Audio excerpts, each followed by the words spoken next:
ఆల్మోస్ట్గా నా మీద నా ఫ్యామిలీ సర్కిల్లో చాలా బిగ్గెస్ట్ కంప్లైంట్, ఫంక్షన్స్కి అటెండ్ అవ్వను, ఎక్కడికి బయటకి అంటే సరదాలు లేవు, సినిమాలు లేవు అనేది ఉండేది. సో బట్ అలాంటి సాక్రిఫైసెస్ చేసినప్పుడే దాని వాల్యూ తెలుస్తుందని నేను గట్టిగా నమ్ముతాను. సో మనం ఇష్టమైన దానికోసం కొన్ని సాక్రిఫైసెస్ చేయాలి అనుకున్నాను. సో ఆల్మోస్ట్ కొంత పర్సనల్ లైఫ్ ఈ టైంలో ఎక్కువ మంది ఎంజాయ్ చేస్తూ ఉంటారు యాక్చువల్లీ. సో జాబ్ కానీ అవన్నీ కూడా. సో అలాంటప్పుడు నేను అవన్నీ సాక్రిఫైస్ చేసిన దీనికోసం అని చెప్పి అది కొంచెం మోటివేట్ చేసే విధంగా నేను దాన్ని కన్వర్ట్ చేసుకుని ఎప్పుడు ఆ మొమెంటమ్ని సస్టైన్ చేసేదాన్ని. ఓకే, అంటే 62 ర్యాంక్ వస్తుంది అని అనుకున్నారా? ఇంకా మీరు అంటే టాప్ 10లో టాప్ 25లో ఉంటా అనుకున్నా? అలా నేను ఎక్స్పెక్ట్ చేయలేదండి యాక్చువల్లీ. కాకపోతే ఎగ్జామ్ రాసినప్పటి నుంచి నేను కాన్ఫిడెంట్గా ఉన్నాను.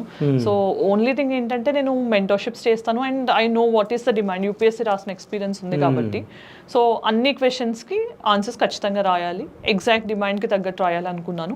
ఓన్లీ టార్గెట్ అదొక్కటే పెట్టుకున్నాను, మార్క్స్ ఇన్ని రావాలి, ఈ ర్యాంక్ రావాలి, పోస్ట్ అని అట్లేం పెట్టుకోలేదు ఎగ్జామ్స్ రాసినప్పుడు.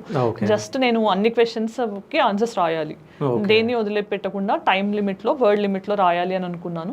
అది రాసిన రోజు అయితే అనుకున్నాను సో అన్నీ రాశాను కాబట్టి ఒక మంచి ర్యాంక్ వస్తుంది అని అనుకున్నాను. సో ఎగ్జామ్ మనతో పాటు రాసిన వాళ్ళని బట్టి కూడా మన ర్యాంక్స్ డిపెండ్ అయి ఉంటాయి కాబట్టి సో నేను నా వరకు నేను సాటిస్ఫైడ్గా చేశాను అయితే ఆ సాటిస్ఫాక్షన్ ఉంది. ఓకే.